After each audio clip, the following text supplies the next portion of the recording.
going on, Gin family? John J. II here with another edition of Gin and Tonic. Tony came to us Tuesday with a great Gin and Tonic talking about Sister Jean, the X Factor for the Loyola Chicago Ramblers.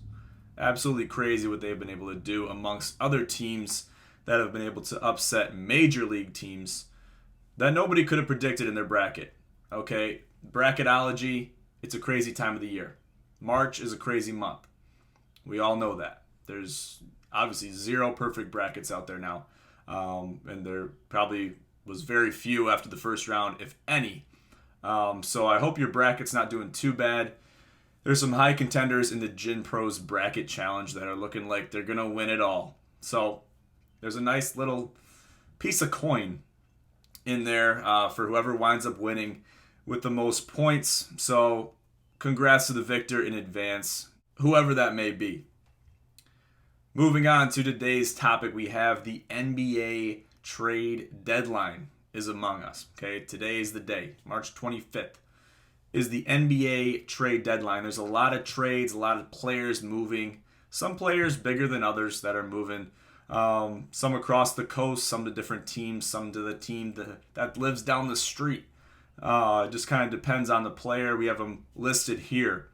So reading off the ESPN article on the trade deadline, the 2021 NBA trade deadline has officially passed with a flurry of moves, putting new faces in new places. Nice little poetry right there. I like that.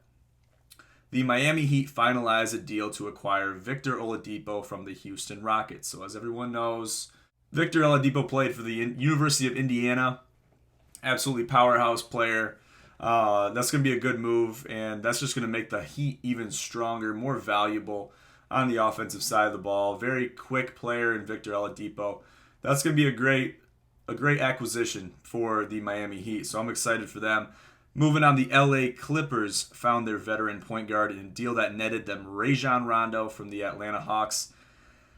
That's gonna be big for the Clippers, and the Clippers are already a powerhouse team. These teams know what they're doing. I don't know if they're throwing coin along with these players at these different franchises that maybe aren't as big. You're looking at, the Houston Rockets. They're hurting right now without James Harden. They don't know what they're doing. They need to figure it out. So they're hurting. For them to give up Oladipo for that, the deal had to be very lucrative. And then you look at the other side of it, the Atlanta Hawks. They're not a terrible franchise, but they're not the strongest either. You don't look at the Atlanta Hawks and be like, okay, I'm going to take them money line 9 times out of 10 against almost any team in the league based on how they play. There's a lot of teams that I would put in that bubble. The Washington Wizards, the Memphis Grizzlies, the Miami Heat, the Lakers, the Philadelphia 76ers. Golden State can even get thrown in there sometimes. The Sacramento Kings, they've been strong as of late. These teams, they can come out and they can keep you pretty confident going into that bet, going into the night, and even waking up the next day being like, okay, they probably won that game. Even San Antonio, they've been strong. Toronto, Indiana, there's teams out there that you feel confident about, and then when those teams play each other, it makes it a little bit more questionable. Okay, who am I going to take? Might have to look at these lines a little closer. And then you have the Detroit Pistons that I wouldn't put in that category, but they have the possibility and they always have the potential to surprise us. So they've done that a lot this year. I've touched on it before in other previous Gin and Tonics where they've beat teams like LA. They've beat teams like Golden State. And it's just like you don't know how they do it because then they'll go turn around and lose to the Magic or, some other garbage team. And then you don't know how it happens. They're losing to garbage teams, but they're beating world-class teams. I don't understand it. So the Orlando Magic were busy sending Nikola Vucevic to the Chicago Bulls, which is a very hot topic, Evan Fournier to the Boston Celtics, and Aaron Gordon to the Denver Nuggets in 3 separate deals.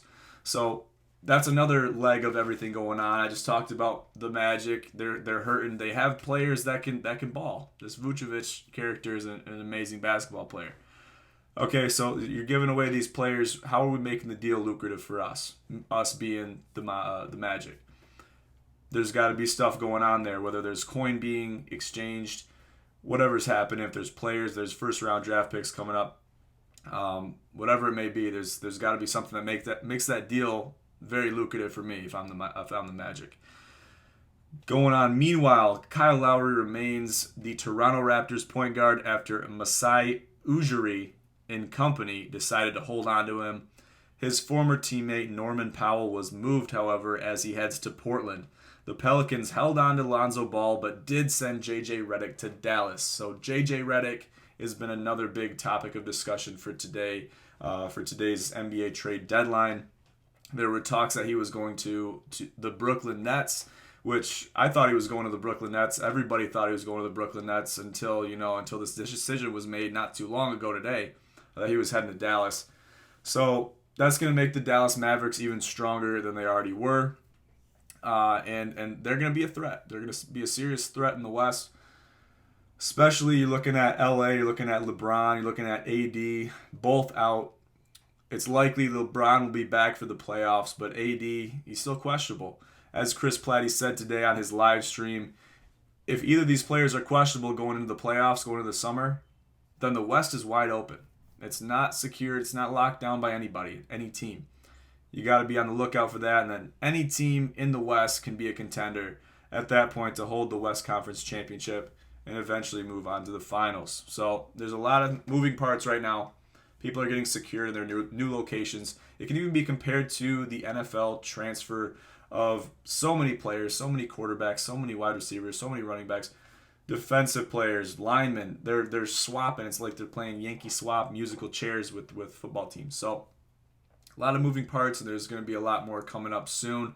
Wrapping up free agency season here for the NFL, and just wrapped up the trade deadline today, March 25th. So it's going to be interesting going into the season. I'm excited for both NBA and NFL, as those are the two powerhouse professional leagues in the United States and abroad. Don't want to leave Canada out of there. So we're going to be looking forward to that going into the future. I'll wrap it up there. Make sure to always stay posted to all of our social media, our website, when finding out any information regarding Gym Pros.